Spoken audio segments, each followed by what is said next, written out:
کریم اما بعد فاعوذ باللہ من الشیطان الرجیم بسم اللہ الرحمن الرحیم اذ قال لهم شعیب الا تتقون انی لکم رسول امین فاتقوا اللہ واطیعون صدق اللہ العظیم رب اشرح لی صدری ویسر لی امری واحلل عقدۃ من لسانی یفقہوا قولی اللہم الہمنا رشدنا واعذنا من شرور انفسنا اللہم ارنا الحق حقا وارزقنا اتباعہ وارنا الباطل باطلا وارزقنا اجتنابہ اللہم وفقنا لما تحب وترضى آمین یا رب العالمین۔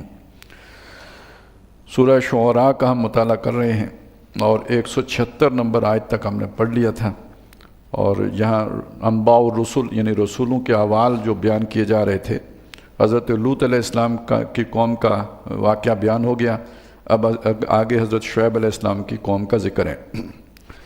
فرمایا اذ قال لهم شعیب، جب ان سے یعنی اپنی قوم سے کہا شعیب نے علیہ السلام، الا تتقون، کیا تم ڈرتے نہیں ہو، یعنی اللہ سے نہیں ڈرتے۔ انی لکم رسول امین، میں ایک رسول ہوں معتبر، امانت والا تمہارے لیے۔ فاتقوا اللہ، پس اللہ سے ڈرو، واطیعون، اور میرا کہا مانو۔ اللہ کا تقوی اور رسول کی اطاعت، یہ بار بار یہ مضمون آیا ہے، اطاعت رسول کی کرنی ہے، جسے دوسری مقامات پر اتباع بھی کہا گیا۔ وما اسألکم علیہ من اجر، اور یہ جو میں محنت کر رہا ہوں اس پر میں تم سے کوئی اجرت نہیں مانگتا، کوئی فیس نہیں ہے، میں تم سے کوئی مزدوری نہیں لے رہا۔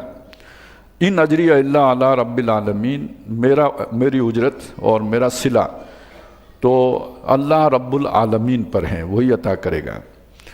اوفوا الکیل ولا تکونوا من المخسرین، اور وزن پورا کرو، ناپ پورا کرو اور کم کرنے والوں میں سے نہ بنو، یعنی لوگوں کو ان کی چیزیں کم کر کے نہ دو، گھٹا کے نہ دو، نقصان نہ کرو۔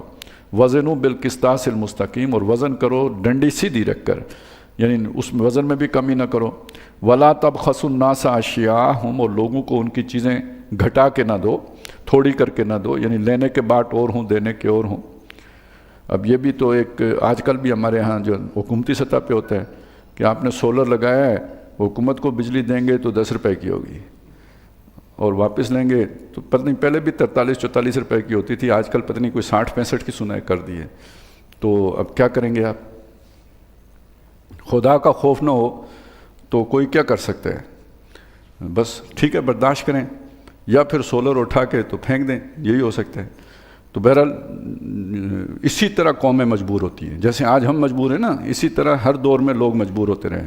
جب بدمعاش مسلط ہو جائیں، جنہیں کوئی خوف نہ ہو کسی کا، نہ اصول کی پرواہ ہو، نہ اخلاق کا کوئی یارہ ہو، اور نہ خدا کا ڈر ہو، تو یہ کوئی جو کہانیاں نہیں ہیں جو ہم پڑھ رہے ہیں، یہ ہمارے درمیان آج بھی ویسے ہی ہوتا ہے۔ ایکسپلائٹیشن اسی طرح ہو، اسی کا نام استحصال ہے۔ تو لوگوں کو ان کی چیزیں گھٹا کر نہ دو۔ وَلَا تَعْثَوْا فِي الْأَرْضِ مُفْسِدِينَ، اور زمین کے اوپر فساد مچاتے نہ پھرو۔ دوسرے کا حق مارنا سب سے بڑا فساد ہے، تو یہ فساد ہے نا، اس سے بڑا فساد اور کیا ہوگا؟ یہ آپ امن کے نام پہ کریں یا فلاح کے نام پر کریں یا جس دھوکے کے نام پر کریں، لوگوں کے حقوق پہ ڈاکہ مارنے کا مطلب جو ہے وہ فساد ہے۔ وَاتَّقُوا الَّذِي خَلَقَكُمْ وَالْجِبِلَّةَ الْأَوَّلِينَ، اور اس اللہ کا تقوی اختیار کرو جس نے تمہیں بھی بنایا اور بہت پہلے جو خلقت گزری ہے سب اسی نے بنائی ہے۔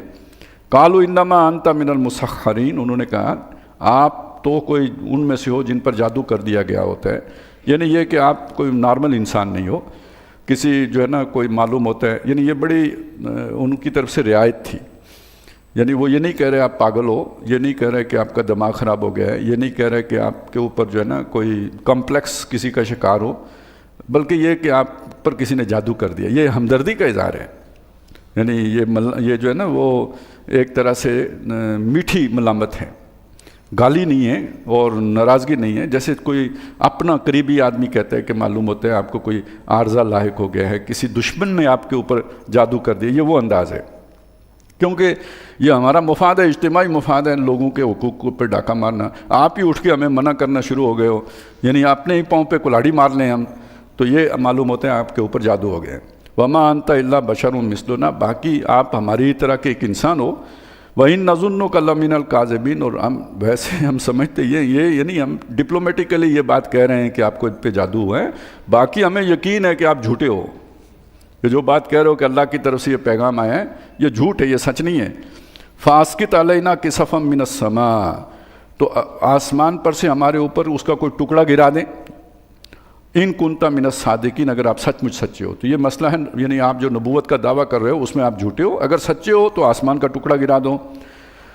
قال ربی اعلم بما تعملون، فرمایا میرا رب خوب جانتا ہے جو کچھ تم کرتے ہو، تمہاری کرتوتوں سے، حرکتوں سے، فساد سے وہ واقف ہے۔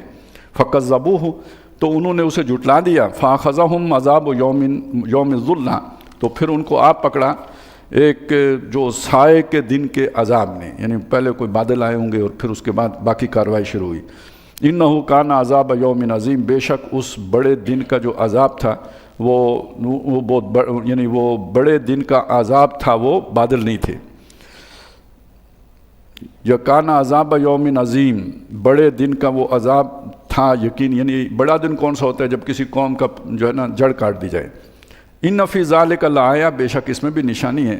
وما کان اکثرہم مومنین، اور اس سے ثابت ہوتا ہے جتنا مرضی سمجھا لیں لوگوں کی اکثریت ایمان لانے والوں کی نہیں ہوتی۔ اب نبیوں یا رسولوں سے بہتر کون سمجھائے گا، لیکن اکثریت نہیں مانتی۔ یہ ایک اور ثبوت ہے، ہم نے تاریخ سے کتنے ثبوت دے دیے، یہ بھی ایک ثبوت ہے۔ وَإِنَّ رَبَّكَ لَهُوَ الْعَزِيزُ الرَّحِيمُ، اور بے شک تیرا رب ہی زبردست بھی ہے اور رحم کرنے والا بھی ہے۔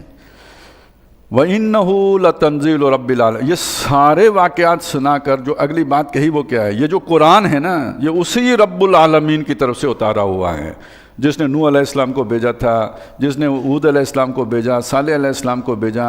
یہ جو سارے واقعات ہم نے پڑھے یہ اسی سلسلے کی کڑی ہے۔ نزل بہ الروح الامین، اسے لے کے اترے ہیں الروح الامین، حضرت جبریل معتبر فرشتہ جو ہیں، علی قلبک، اے نبی آپ کے دل کے اوپر، لتکون من المنذرین، تاکہ آپ ہو جائیں خبردار کرنے والوں میں سے۔ ان پر بھی عذاب بس آیا چاہتا ہے، اس سے پہلے آپ خبردار کرنے والے ہیں۔ بلسان عربی مبین، اور یہ اس کو اللہ تعالیٰ نے عربی واضح عربی زبان میں بنا کر اتارا ہے۔ وَإِنَّهُ لَفِي زُبُرِ الْأَوَّلِينَ، اور بے شک یہ پہلے صحیفوں میں بھی ہے۔ یا اس کے تو کئی طرح سے مطلب ہو سکتے ہیں کہ اللہ تعالیٰ کے جو لوح محفوظ ہے اس میں یہ پہلے سے لکھا ہوا ہے، فی کتاب مکنون، اور لا یمسہ الا المطہرون جو سورہ واقعہ میں مضمون آیا ہے، ایک یہ بھی معاملہ ہے۔ اور ایک یہ بھی ہے کہ جو پہلے آئے ہیں نا، تورات آئی ہے، انجیل آئی ہے، وہ در حقیقت اسی کے جو ہے نا مضامین اس کے اندر بھی آئے تھے، ایک پورشن وہاں پہ آ گیا تھا، کامل اب اترا ہے۔ یا بنیادی اصول تو یہی تھے نا، توحید ہے، رسالت ہے، معاد ہے، تو وہ ساری باتیں ان میں بھی تھی، وہ اس میں بھی ہیں۔ اولم یکن لہم آیا، کیا ان کے لیے یہ نشانی کافی نہیں ہے، ان یعلمہ علماء بنی اسرائیل، کے اس سے واقف ہے بنی اسرائیل کے علماء، کم از کم انہیں پتہ ہے، اعتراف کریں یا نہ کریں انہیں معلوم تو ہے کہ اللہ کی طرف سے کتابیں اترتی ہیں اور ایک آخری نبی نے آنا تھا۔ وَلَوْ نَزَّلْنَاهُ عَلَى بَعْضِ الْأَعْجَمِينَ، اب یہ ایک بات سمجھانے کے لیے، مسلمانوں کو سمجھانے کے لیے اللہ تعالیٰ بیان کر رہے ہیں، اگر ہم اس کتاب کو کسی اجمی زبان میں اتارتے، رسول عربی، اور وہ فرض کریں فارسی کلام پیش کر رہے ہوتے، یا جو ہے نا کوئی اور کسی زبان میں ہوتا، انگریزی میں ہوتا، فَقَرَأَهُ عَلَيْهِمْ، اور وہ رسول ان کو پڑھ کے سناتا، مَا كَانُوا بِهِ مُؤْمِنِينَ، یہ پھر بھی ایمان نہ لاتے۔ یہ تو کہتے ہیں نا کہ بھئی یہ کلام یہ خود بنا کے لے آئے، بالکل اوپن کسی اجمی زبان میں ہوتا پھر بھی نہ مانتے۔ كَذَلِكَ سَلَكْنَاهُ فِي قُلُوبِ الْمُجْرِمِينَ، جو مجرم لوگ ہوتے ہیں ان کے دل میں انکار کرنا ہم اسی طرح جما دیتے ہیں۔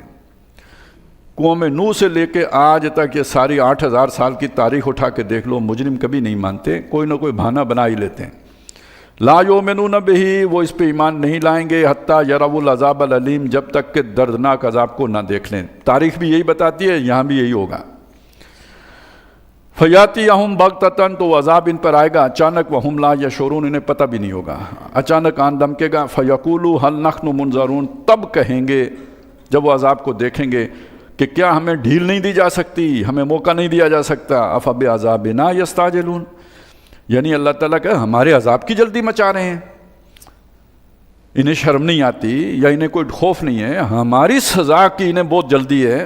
افرأیت ان متعناہم سنین، بلا دیکھیے کہ ہم نے انہیں کتنے برس تک موقع دیے رکھا، دنیا میں چلنے پھرنے متاع حیات سے استفادہ کرنے کا موقع دیا، اب کون سی ڈیل دیں؟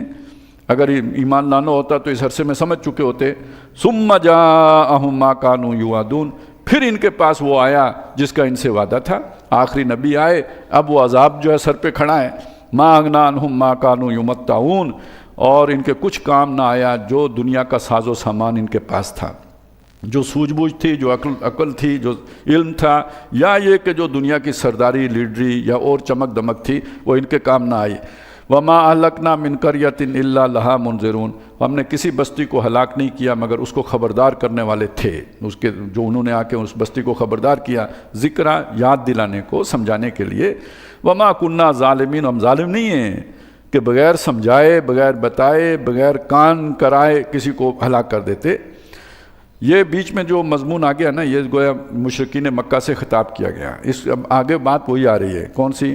نزلہ بہ روح الامین، وہ جو پیچھے انہ لتنزیل رب العالمین نزل بہ الروح الامین علی قلبک لتکون من المنذرین بلسان عربی مبین وانہ لفی زبر الاولین وما تتنزلت بہ الشیاطین، اس کو شیطان لے کے نہیں اترے ہیں، یعنی یہ بھی وہاں پہ ایک خیال تھا، پروپیگنڈا تھا کہ یہ جو کلام پیش کر رہے ہیں یہ کوئی شیطان ان کو پڑھ کے سناتا ہے اور یہ آگے بیان کر دیتے ہیں۔ اس کا مطلب وہ جو ہم نے پڑھا نا کہ بھئی شیطان وہی کرتے ہیں، تو یہ تصور وہاں پہ موجود تھا کہ شیاطین کی طرف سے بھی کوئی کلام الہام ہوتا ہے۔ چنانچہ ایک موقع پہ کئی ایک بات بھی آتی ہے کہ نبی صلی اللہ علیہ وسلم پر کچھ عرصے کے لیے جو ہے نا وہ وہی موقوف ہو گئی، نہیں آ رہی تھی، آپ پریشان بھی رہے اس عرصے میں، تو بھئی تو وہ ان کی پریشانی کو دیکھتے ہوئے ان کی کسی وہاں کی کوئی پڑوسن خاتون ہوگی، اس نے یہ کہا کہ معلوم ہوتا ہے تمہارا شیطان تم سے ناراض ہو گیا ہے۔ تو ایک تصور وہاں پہ یہ تھا کہ شیطان بھی اپنا کلام لوگوں کی طرف القاء کرتے ہیں، تو نفی کی گئی اس کی کہ اس قرآن کو شیاطین لے کے نہیں اترے، وما ینبغی لہم، اور یہ ان کے شایان شان بھی نہیں ہے، مطلب یہ جو کلام ہے جس اخلاق کی طرف یہ بلاتا ہے وہ شیطانوں سے کہاں ممکن ہے۔ وما یستطیعون، ان کے بس میں بھی نہیں ہے۔ ایک تو یہ کہ یہ یعنی ایسی تعلیمات ان کے شایان شان نہیں ہیں، دوسرا یہ کہ اس طرح کا کلام وضع کرنا ہے، ٹھیک ہے کچھ نہ ان کے کلام میں بھی بڑی چمک ہوتی ہے، لیکن اس طرح کا کلام وہ ان کے بس میں بھی نہیں ہے۔ انہم عن السمع لمعزولون، بے شک وہ اس کی سماعت سے بھی معزول کر دیے گئے ہیں، ان کو بھگا دیا جاتا ہے جہاں اس کی تلاوت ہو رہی ہو، اس کی جو سننے کی جگہ ہیں، ایک تو وہ ان کی سننے کی جگہ وہ جو ہیں آسمان پہ جا کے سنتے ہیں نا، انا کننا نقعد منہا مقاعد للسمع، آسمان پر ہمارے بیٹھنے کی جگہ تھی جہاں جا کے ہم سنا کرتے تھے، لیکن اب اگر کوئی جا کے وہاں پہ بیٹھے گا تو وہ شیاطین کو بھگا دیا جاتا ہے، وہاں سے سننے بھی نہیں دیا جاتا۔ تو ایک تو سننے کی جگہ وہ ہیں، دوسرا یہ بھی ہے جہاں اللہ کے کلام کی تلاوت ہوگی وہاں سے شیطانوں کو بھگا دیا جائے گا، نزدیک بھی نہیں آنے دیا جائے گا، انہیں دوڑا دیا جائے گا وہاں سے۔ انہم عن السمع لمعزولون فلا تدعوا مع اللہ الہا آخر، تو اللہ کے ساتھ کسی دوسرے معبود کو مت پکارو، فتکون من المعذبین، تو ہو جاؤ گے عذاب دیے گئے ہوں میں سے۔ وانذر عشیرتک الاقربین، اے نبی آپ اپنے قریبی رشتہ داروں کو خبردار کیجیے۔ یہ یعنی سب سے پہلے تو یوں سمجھیے کہ نبوت کا آغاز ہوا نا، اقرأ باسم ربک الذی خلق، تو وہ تو نبوت کا ظہور ہے، اس میں کسی کوئی دعوت کا ذکر نہیں ہے۔ رسالت کا آغاز ہے جب آپ صلی اللہ علیہ وسلم سورہ مدثر اتری کہ وَأَنذِرْ وَرَبَّكَ فَكَبِّرْ، آپ اٹھیں قُمْ فَأَنذِرْ وَرَبَّكَ فَكَبِّرْ، لیکن یہ کہ اس سے پہلے حضور صلی اللہ علیہ وسلم سے یہ بات بھی کہی گئی تھی کہ اپنے رشتہ داروں کو خبردار کیجیے، اور واقعہ سیرت میں آپ کو ملے گا، اکثر آپ نے پڑھا ہوگا سیرت کی کتابوں میں کہ ایک دفعہ آپ نے تمام اپنے خاندان بنی ہاشم کو دعوت دی تھی، کھانا کھلایا، اس کے بعد ان کے سامنے جب دعوت پیش کرنے کی کوشش کی تو وہ سنے بغیر چلے گئے باتیں بنا کر، پھر دوسری دفعہ کھانا کھلایا، اس موقع پہ انہوں نے بات سنی تھی، اور وہ موقع تھا جب حضرت علی رضی اللہ تعالیٰ عنہ ایمان لائے تھے۔ یہ اپنے رشتہ داروں کو دعوت دینے کا معاملہ ہے۔ باقی یہ کہ پورے قریش کو جو دعوت دینے کا معاملہ ہے وہ پہاڑ پہ چڑھ کے ہوا تھا، جب سب کو جمع کیا تھا اور پھر ان کے سامنے پیش کیا تھا وہ جو اگر اس پہاڑ کے اس طرف فوج ہو میں کہوں تو تم مانو گے یا نہیں مانو گے، تو انہوں نے کہا آپ صادق اور امین ہیں، اور پھر جب آپ نے دعوت پیش کی تو ابو لہب نے اس موقع پہ کہا تھا کہ تمہارے ہاتھ ٹوٹ جائیں، جس کے جواب میں سورۃ اللہب اتری تھی۔ تو یہ ذرا یعنی واقعات کا جو سیکوینس ہے وہ ذہن میں رہنا چاہیے۔ وَأَنذِرْ عَشِيرَتَكَ الْأَقْرَبِينَ وَاخْفِضْ جَنَاحَكَ لِمَنِ اتَّبَعَكَ مِنَ الْمُؤْمِنِينَ، اور اپنے کندھے جھکا کے رکھیے ان لوگوں کے لیے جو آپ کے پیروکار ہیں ایمان والوں میں سے، یعنی ان کے لیے آپ کے اندر نرمی ہونی چاہیے۔ فَإِنْ عَصَوْكَ، اور اگر یہ لوگ آپ کی نافرمانی کریں گے، فَقُلْ، تو کہہ دیجئے، اِنِّي بَرِيءٌ مِّمَّا تَعْمَلُونَ، جو کچھ تمہاری حرکتیں ہیں میں ان سے بیزار ہوں، لا تعلق ہوں، میں ان میں شامل نہیں ہوں۔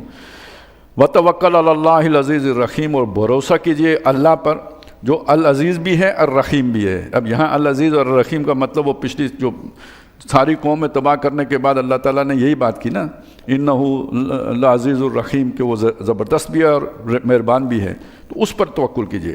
الذی یراک حین تقوم، اب یہ بڑی اپنائیت کا انداز ہے، وہ کہ جو آپ کو دیکھتا ہے جب آپ نماز کے لیے کھڑے ہوتے ہیں، حین تقوم، رات کو اٹھتے ہیں اللہ کے سامنے کھڑے ہوتے ہیں تو آپ اس کی نگاہ میں ہوتے ہیں، وہ آپ کو دیکھتا ہے۔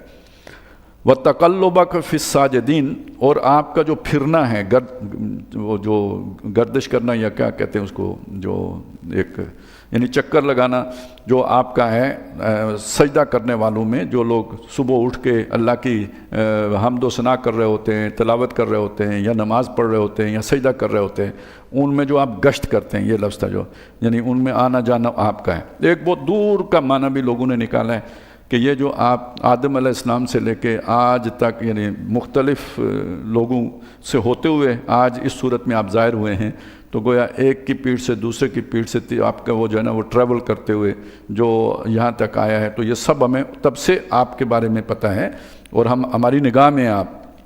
انہ هو السمیع العلیم، بے شک وہی سننے والا بھی ہے اور جاننے والا بھی ہے۔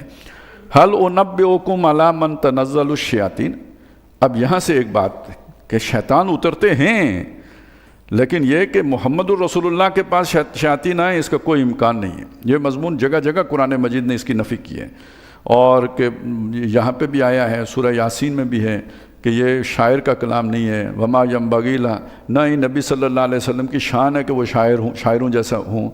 یہاں پہ اب یہ بات کہی گئی کہ شیاطین کیسے لوگوں پر اترتے ہیں، ان کا ایک نقشہ ہے جو کھینچا گیا ہے۔ حل انبئکم علی من تنزل الشیاطین، میں کیا میں تمہیں نہ بتاؤں کہ شیطان کن لوگوں پر اترتے ہیں؟ تنزل علی کل افاک نسیم، شیطان صرف ان لوگوں پر اترتا ہے، ایسے شخص پہ اترتا ہے جو جھوٹا ہو، انتہائی جھوٹا شخص اور گناہ گار آدمی، اس کے اوپر شیطان اترتا ہے۔ اب آپ کو کوئی سمجھ آئی شیطانوں سے دوستی کرنے کی تقاضے کیا ہیں؟ اللہ کی طرف آئیں تو وضو کریں، کپڑے پاک رکھیں، جگہ پاک ڈھونڈیں، نماز کے لیے کھڑے ہوں، تو اس کے طریقے پھر یہ شیطانوں کی طرف جانا ہے تو ناپاک رہیں، بلکہ اس کو الٹ کریں گے تو جائیں گے نا، گناہ گار بنیں۔ اور یہ بات اگر آپ کو سمجھ آ جائے تو پھر یہ سمجھیں کہ اس وقت ہمارے معاشرے میں جو بڑے سے بڑے گناہ، بڑے غیر فطری قسم کے گناہ، جو عام انسانی رویے سے بڑے ہٹ کے گناہ ہوتے ہیں، کسی کو قتل بھی کرنا ہے تو ان برے طریقوں سے قتل کرنا ہے جس کو آپ پتہ نہیں وہ ڈیپ فیک کے کس کے ساتھ جوڑ دیتے ہیں، وہ ڈارک جو ہے نا ویب سائٹس کے جوڑ دیتے ہیں۔ مسئلہ اصلی یہ ہے، ویب سائٹوں کا مسئلہ نہیں ہے، شیطانوں کو راضی کرنے کا مسئلہ ہے۔ اس کے اوپر وہ ایک کورنگ سٹوری آ جاتی ہے کہ جی وہ ویڈیو بنانے کے لیے یہ کیا اور وہ کیا۔ 3 سال کی بچی کے ساتھ کسی نے اگر کوئی ایسی حرکت کی ہے، آپ اسے کیا کہیں گے؟ یہ اس سے کیا لذت مل سکتی ہے کسی کو؟ تو یہ وہ مسئلہ نہیں ہے جو بنا کے پیش کیا جاتا ہے، یہ مسئلہ ہے شیطانوں کو خوش کرنے کا۔ آپ گناہ میں آگے سے آگے بڑھیں تاکہ بڑے سے بڑا شیطان آپ کے ساتھ دوستی کرے۔ تو یہ حرکتیں ساری اس لیے ہوتی ہیں، یہ ایک طریقہ کار ہے۔ پہلی بات تو یہ ہے کہ وہ یعنی جھوٹا بندہ ہوگا کچھ، بیان کچھ کرے گا، اصلیت کوئی اور ہوگی اور سامنے لے کے کوئی اور آئے گا۔ کہنے کو شیطانوں نے اسے قابو کر کے رکھا ہوا ہے، بتائے گا کہ شیطان میں نے جن قابو کیے ہوئے ہیں، تو جھوٹا آدمی پہلا کام تو یہ ہے اس کا۔ اور دوسرا یہ کہ گناہ گار، عام گناہ گار نہیں۔ دیکھیں 2 طرح کے ایک گناہ ہوتے ہیں جھوٹی کو لینے۔ ایک آدمی کسی جگہ پھنس گیا، مجبور ہو گیا، اس نے جھوٹ بول کے جان چھڑا لی، یہ کوئی ایمان کے تو خلاف ہی ہے، لیکن آپ یہ سمجھیں گے ایک مجبور آدمی ہے اس نے جھوٹ بولا، یہ کوئی کم درجے کا جھوٹ ہوگا۔ ایک آدمی وہ ہے جو جھوٹ بولتا ہے، یوں سمجھیے اپنے کوئی منصوبے کے تحت اسے پھیلانے کے لیے ایک اقدامی جھوٹ بولتا ہے، یہ بڑی بدماشی ہے، اسے کوئی مجبوری نہیں تھی، لیکن یہ کہ اس نے اپنے ایک منصوبے کے لیے جھوٹ بولا ہے۔ تو اب ایسے لوگ ہیں کہ جو جھوٹ بھی بولتے ہیں یا گناہ بھی کرتے ہیں تو اقدامی نوعیت کا گناہ کرتے ہیں، کسی مجبوری کی وجہ سے گناہ نہیں کرتے، بلکہ اپنے کسی بڑے جو ہے نا وہ منصوبے کے لیے وہ گناہ کرتے ہیں۔ ایسے لوگوں پر شیطان آتے ہیں۔ آپ نے یہ بھی سنا ہوگا نا، جو مختلف ہمارے ہاں تو ہر قسم کی پولیٹیکل جماعتوں کے اندر بھی ٹیررسٹ جو ہے نا سیل ہوتے تھے، جو دہشت گردانہ کارروائیاں کرتے تھے اس جماعت کے نام پر، اس سیل کے لوگوں کی جو تربیت ہوتی تھی اس میں اس طرح کی چیزیں شامل تھیں کہ ان سے ایسے غیر فطری جرائم کرائے جاتے تھے تاکہ وہ بروٹیلٹی میں جو ہے نا وہ ان کا کوئی قریب بھی نہ آ سکے۔ ابتدا یہاں سے کرائے جاتے تھے کہ مرغی کے بچے لو، 1 دن کے انہیں پالو، 40 دن کے ہو جائیں، پاؤں نیچے مس لو۔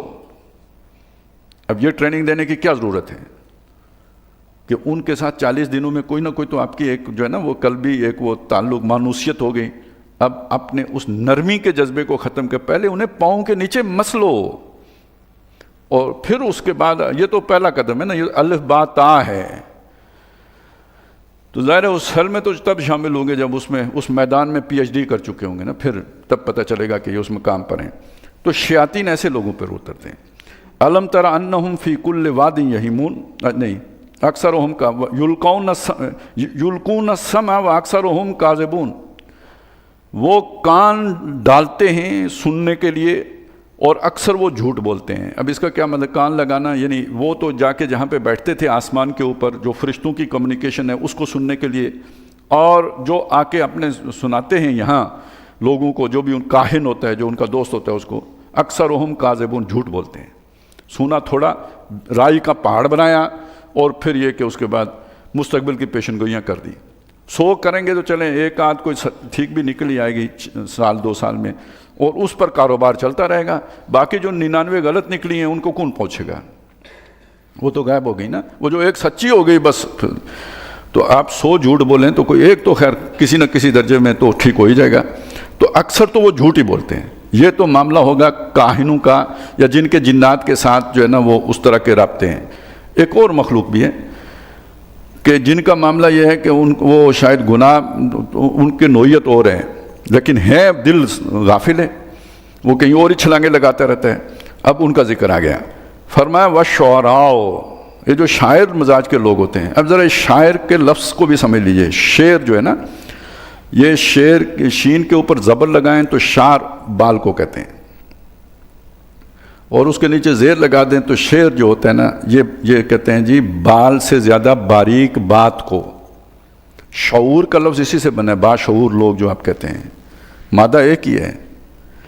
تو اب وہ شخص جو بال سے زیادہ باریک بات کرتا ہے، اس کا مطلب اس کا شعور ذرا تھوڑا باقیوں سے تھوڑا آگے نکلا ہوا ہے، ذہین آدمی ہے، کچھ اس کے تخیل کا گھوڑا زیادہ دوڑتا ہے، اس کی مطلب اچھی اس کی سپیڈ ہے اور دور تک جاتا ہے۔